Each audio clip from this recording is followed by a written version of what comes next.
Olá, meu nome é Daniel. Eu estou aqui com minha companheira Maria Eduarda Donato e a gente vai falar sobre funções mais avançadas do nosso curso intermediário, que são basicamente funções para lidar com listas e também com algumas outras coisinhas mais e outras formas de fazer funções, como funções anônimas.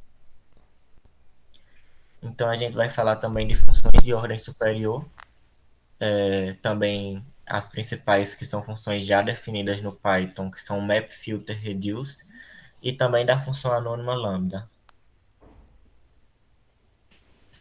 A função de ordem superior, ela é uma função que ela recebe uma outra função como argumento.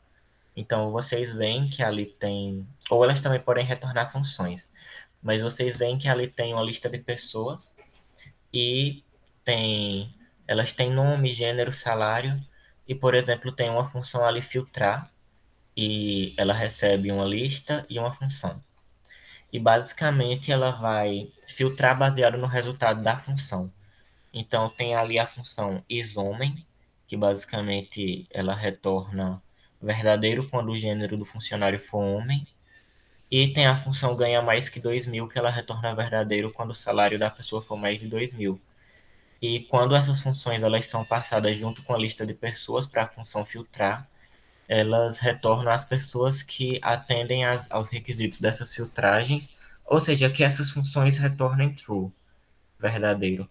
Basicamente, ela serve para essas coisas servem para você poder fazer uma filtragem personalizada sem ter que refazer toda a função de filtrar, por exemplo. Mas existem diversos usos para essa função de ordem superior, como enviar mensagens para diversos serviços, onde você faz uma função para cada serviço, salvar em diferentes bancos e coisas do tipo. Bom, vou falar um pouco sobre função map, que é basicamente você vai aplicar uma função a cada item de um iterador, como por exemplo a lista. Então aqui, ó, número. A gente criou uma lista com um, 2, 3, que é chamada de número. E a gente também criou uma função que vai dobrar esse número, né? Ele recebe o número como argumento e vai retornar o dobro desse número. Então a gente vai criar uma variável, né? Que ela vai ser basicamente meio que uma lista e vai chamar, ela vai ser um objeto de map, né? Mas depois a gente vai converter ela para lista. Aí a gente vai chama map, né? Com primeiro argumento da função, né? Map é a função, né? Que a gente quer aplicar aos itens e depois o iterador, né? O iterável que a gente está passando a lista números. E por fim a gente vai printar, né, esse resultado, né, convertendo para a lista para a gente conseguir visualizar. Em seguida vai ter o filter. Qual a função do filter? É filtrar. Ele vai pegar uma lista, né, um iterável, passar uma função que retorne true ou false e a partir disso, né, a partir do true, né, a gente vai pegar a partir dessa função a gente vai pegar todos os retornos true e colocar e armazenar nesse objeto e depois a gente vai passar novamente para a lista aqui, né?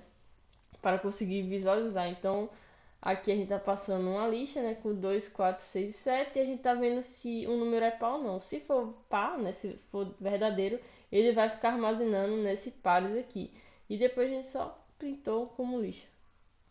A função reduce, basicamente, ela vai aplicar uma função repetidas vezes até reduzir essa lista a um único elemento. Então, por exemplo, nesse caso temos a mesma lista de números, e aqui ao invés de a gente filtrar ela, nós vamos reduzir. Então, nós vamos aplicar a função de soma. Ela recebe dois números. Geralmente, ela vai receber, no caso, um acumulador e um número novo. Então, por exemplo, temos o número A e B. Se nós passarmos 2 e 4, ela vai resultar em 6. Só que nesse caso, nós colocamos na função reduce e ela vai aplicar isso para todos os números da lista. E no final, essa lista ela vai ser reduzida ao resultado 19, que é a soma de todos esses números. É importante ressaltar que a função reduce ela não vem por padrão no Python, mas ela vem na FuncTools. que é uma das bibliotecas padrões do Python. Ela vem pré-instalada no Python, mas você precisa importar ela. A função, a lambda, as expressões lambda, elas são funções que elas não precisam de um nome. Então, elas não precisam ser pré-definidas. Elas podem ser usadas sempre que você precisa de uma função que retorne algo imediatamente e que você queria só colocar ela naquele local, você provavelmente não vai reutilizar. Então, você cria uma função lambda. Então, por exemplo, aqui nós temos de novo um map para dobrar a lista. Porém, ao invés de nós definirmos uma função dobrar, a gente define apenas uma expressão lambda, onde nós fazemos o seguinte: lambda x, dois pontos, 2x. Percebam que a gente não precisa explicitar o retorno, e ela é basicamente uma função de linha única. Então, ela sempre retorna a expressão já diretamente. E como é óbvio que ela vai retornar algo, você não precisa colocar o return. Então, basicamente, ela está fazendo a mesma coisa, só que sem definir a função de dobrar. E agora a gente vai ver alguns exemplos lá no Google Colab. As funções de ordem superior, elas são muito poderosas porque elas permitem que você utilize funções e você reutilize as mesmas funções com comportamentos diferentes baseados em outras funções que serão passadas. E por padrão, o Python ele já vem com map filter e tem na FuncTools o reduce, que esse trio ele é muito comum de aparecer em diversas linguagens de programação como JavaScript, Java e outros. E basicamente ele ajuda muito a fazer um código mais eficiente e legível. Pode descer, Eduardo. As funções de ordem superior são basicamente qualquer função que receba uma outra função. Bom, né, como eu tinha falado da map, né, ela é uma função que vai aplicar outra função em todos os itens de uma lista, de um iterável. Por exemplo, aqui vai ter uma função que vai dobrar, no mesmo exemplo. Então, por exemplo, 1, 2, 3, 4, 5. Vai ficar 2, 4, 6, 8 e 10. Se eu pedir para printar só o resultado, vai retornar o objeto. Ó, vai retornar o objeto de mapa. Aí você tem que transformar ele em lista. E o filter é basicamente filtrar elementos de iterável, né? Os elementos que você quer, que vão retornar true na função de filtro que você passa. Então é a mesma função, né, de par, né? Então, se for par, né, os números pares que estão aqui, eles vão ser retornados aqui. 2, 4, 6. A reduce, ela basicamente aplica uma função cumulativamente e reduz essa função para um único valor. Então pode ser uma soma, ela pode concatenar uma lista de textos e fazer diversas coisas. Então, basicamente, como eu disse, você tem que importar a função da FuncTools e nesse exemplo ele vai multiplicar todos os elementos da lista. Então ele vai multiplicar 1 pelo 2, o resultado da multiplicação de 1 por 2 ele vai multiplicar por 3, aí dá 6, aí multiplica por 4 dá 24, multiplica por 5 e dá 120. Então seria, por exemplo, uma forma simples de fazer um fatorial, seria gerar essa lista de sequência e depois multiplicar ela inteira.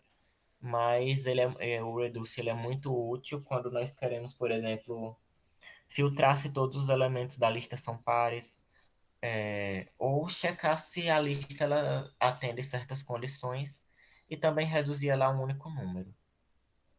As funções lambda, elas são uma forma de você fazer uma função sem necessariamente dar um nome a ela, ou fazer uma função mais simples.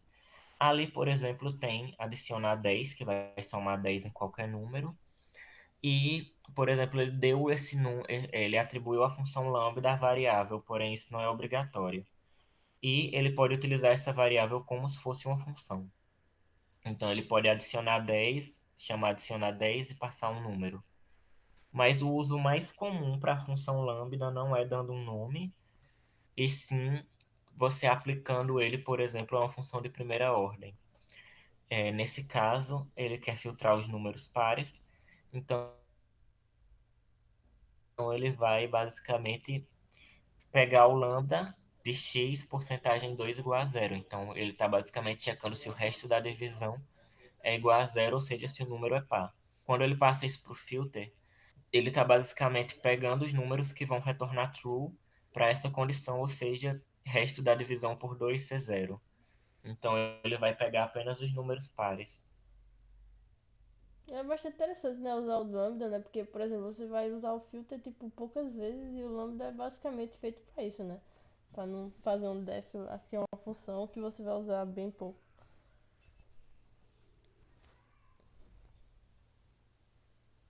Isso. É, o reduce, ele vai reduzir aquela coisa, e tem outro exemplo ali embaixo. É, Esse exemplo aqui, ele basicamente ele tá fazendo todo junto, né? Primeiro ele tá fazendo uhum. o lambda com map, o lambda com filter e o lambda com reduce, que são Isso, ambos então, aqui. basicamente, ele dobrou, filtrou e depois fez a redução É, na lista original. isso. É, aqui tem um papinho legal que é tipo. Às vezes usar o map e o filter não é bom, né? Porque fica muito ilegível pra quem tá vendo. Porque, querendo ou não, é algo que você só entende se você saber bem como usa o filter e o map. Então ela está sendo trocada muito pelo list comprehension, né? Compressão de lista, que é basicamente fazer uma lista dessa forma. É como se fosse um for each reduzido. Então, por exemplo, o que pegaria os números dobrados, né?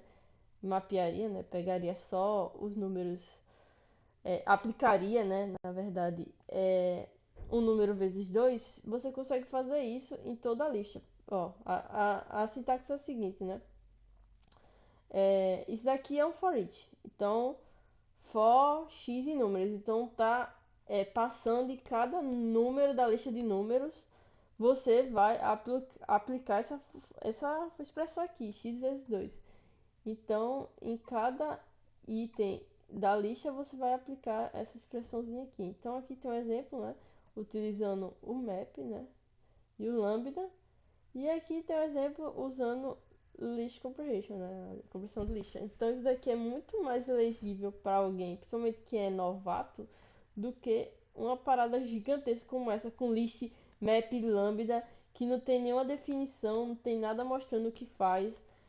É muito mais legível utilizar aqui a compressão de lista. E você pode criar também uma lista normal, né? Completa, só que fica bem mais poluído o código, né? Bom, é isso a aula de hoje, né? É a aula 6. Espero que vocês tenham gostado. E na próxima aula a gente vai falar um pouco sobre metaprogramação e tal. Valeu!